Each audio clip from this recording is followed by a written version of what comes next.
For today, we are talking about the 2001 film Ghost World, starring Thora Birch and Scarlett Johansson. This is an adaptation of a comic book, actually, which I did not know until recently. It actually got nominated for Best Adapted Screenplay, which it totally deserves. This film is so well written and the dialogue is so sharp. It felt so realistic and authentic to the time. Now, as a 90s kid, I grew up in the early 2000s. I wasn't quite. I didn't graduate high school in 2001, but I was old enough to experience the pop culture of the time. And surprisingly, I never see this film at that time when it came out. But everything that kind of goes on in this film, it feels so 2000s in the best possible way. The whole film pretty much is about two oddballs, or they call themselves outcasts, after they graduate high school. Everybody's talking about going to college and, what they want to do, their plans. And they're like, no, we have other plans. They're just they're very set on doing their own thing. The backdrop is pretty much about this American consumerism. And kind of like Reality Bites, it has that same sense of, youth against this idea of conforming and joining the rat race. And, this character pretty much is so against this idea of conformism and, joining the rat race. Rebecca, Scarlett Johansson's character, is, they have this plan. They're going to get an apartment together. They're going to start their lives and really flourish. And, Rebecca gets a job. She has all her ducks in a row. Her job sucks, and she admits it, and she knows it, but she does it, and she's, like, really gun-ho on getting an apartment and starting, the life after high school. Whereas Ernest is kind of against that. She doesn't really have this urge to conform and join the rat race. And there's even a part in the film where they kind of have this discussion where Rebecca's talking about the weirdos and these, like, oddballs that hang out at the coffee shop.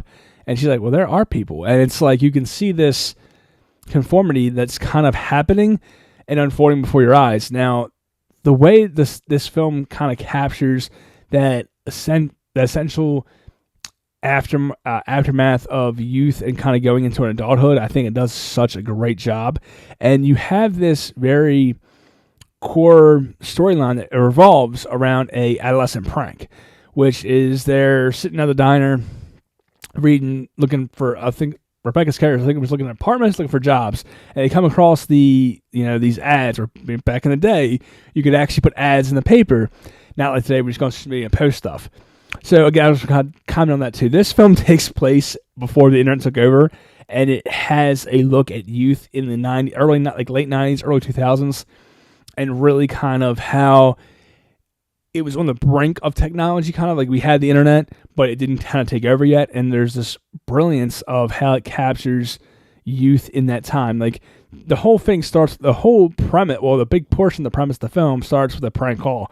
Now, I remember growing up at that time, and I used to prank call people all the time. Like, it was always a big thing. I remember my neighbor used to use her cell phone. She was an adult. I was a kid.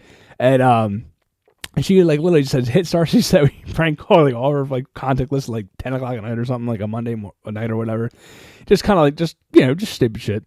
But it was funny, and that's this whole entire. We did more prank calls now. But anyway, the whole thing, and it inspires off a prank call where they're reading the ads, and Steve Buscemi's character put an ad out for a woman he met in an airport that he thought he had a moment with, and he was trying to rekindle that spark, and he puts out an ad in the paper. They call and claim to be this woman and say they want to meet on a date at this diner, and they're sitting there. The whole point is they're mocking him, and then they have this crazy, let's follow him home and see where he lives, and kind of, just adolescent, stupidity. And, they follow him, see where he lives, and then they kind of go back and they realize there's this garage sale. So they're like, okay, let's get back. And they kind of push the limits even more because, this guy is essentially a loser. He has, from the outside looking in, yes, you can consider him to be a loser. He's like, he's probably in his late 30s, early 40s. He doesn't have a girlfriend. You kind of tell he has this loner kind of we'll call it loser vibe. Or he's an outcast, if you will. He has this vibe, whereas he's not in the norm of what society would say is, what you're supposed to do. And he corrects old records, and that's his whole thing. He collects records, which again, I can understand his passion for collecting. And they kind of push the joke to, again, just kind of follow him, and they kind of almost take the joke to the next level, and that kind of kindles this friendship between them and kind of Steve Buscemi's character, and it really kind of builds into that. And this is such a well done film.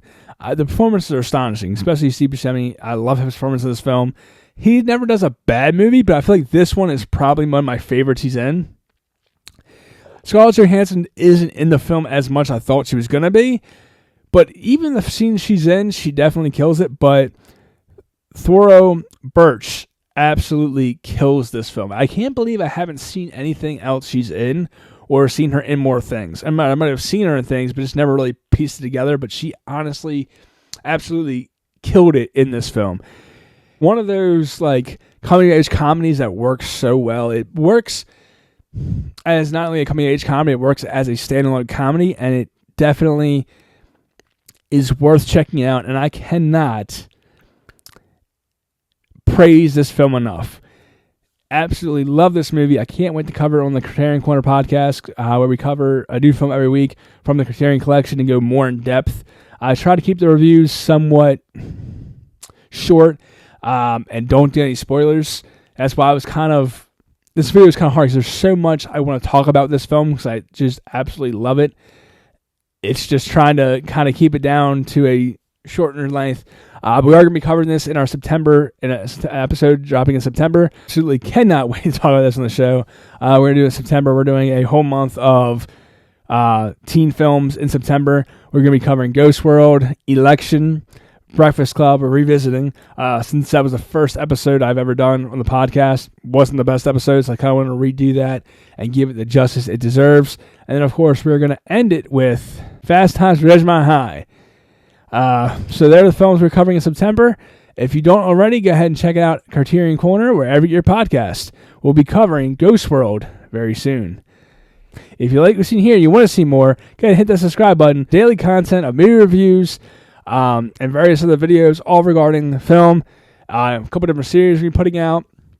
Talking about different directors, various different films, doing, a couple docu-series I've been wanting to do. So a whole bunch of new stuff coming on the channel. Go ahead and hit the subscribe button, and we'll see you next time.